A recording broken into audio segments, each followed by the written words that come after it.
एक आदमी ने अपनी नई नवेली पत्नी को शराब के ड्रम में ठूसकर खाई से नीचे लात मारकर फेंक दिया।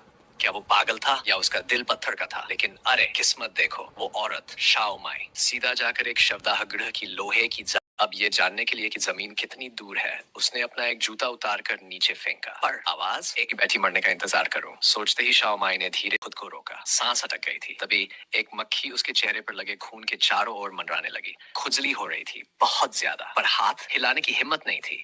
मक्खी चली गई, तब जाकर उसने राहत की सांस ली। उसकी नजर पड़ी पास की सीढ़ी पर। बस यही मेरी उम्मीद है। शाओ माई ने हिम्मत जुटाई और लोहे की जाली पर फिर से रेंगना शुरू किया। पर ओह, गिरने के समय उसकी टांग बुरी तरह जख्मी हो चुकी थी। हर कदम जैसे कोई कोई छुरा घोंप रहा हो। और फिर की हद हो गई, वो गिर पड़ी। नहीं, चीख उसके गले में ही अटक गई। पर आखिरी पल में उसने लोहे की जाली पकड़ ली। तुलन बिगड़ रहा था, तभी उसने पास की सीढ़ी पकड़ने की कोशिश की। टप, सीढ़ी टूट गई। अब तो मैं गई। उसने आंखें बंद कर ली, लेकिन वो सीधा जाकर एक मछली पकड़ने वाले जाल में गिरी। क्या किस्मत थी उसकी! जिंदगी तो बच गई, पर पेट वो तो भूखा ही था। तभी धड़ाम, आसमान में आतिशबाजी शुरू हो गई। शाओ माई ने जान की बाजी लगाकर जोर से चिल्लाया, बचाओ, कोई है! पर अफसोस नीचे से खाते हुए मुंह से चिंगारी को बुझा दिया। उफ! मौत फिर एक बार टल गई। 2 दिन 2.5 रातें बीत गई। शाओ माई थक चुकी थी, अब तो उम्मीद ही छोड़ दी थी।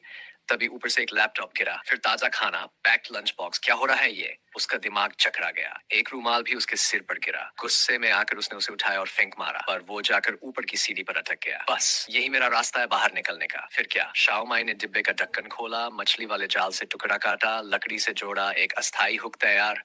उसने ताक लगाकर फेंका और वो सीढ़ी के हैंडल में अटक गया। हाँ, लग गया। अब वो धीरे धीरे ऊपर चढ़ने लगी, पर पहली ही मंजिल पार की थी कि देखा अगली सीढ़ी गायब। अब क्या करे? कोई चारा नहीं था। भट्टी की दीवार के सहारे हाँ, लग गया। अब वो धीरे धीरे ऊपर चढ़ने लगी, पर पहली ही मंजिल पार की थी कि देखा अगली सीढ़ी गायब। अब क्या करे? कोई चारा नहीं था। भट्टी की दीवार के सहारे खिसकते हुए दूसरी सीढ़ी तक पहुंची। सांसें थमी हुई थी, लेकिन वो सफल रही। और तभी अचानक कोई दिखा। दीदी, उसका छोटा भाई था, और उसके दोस्त।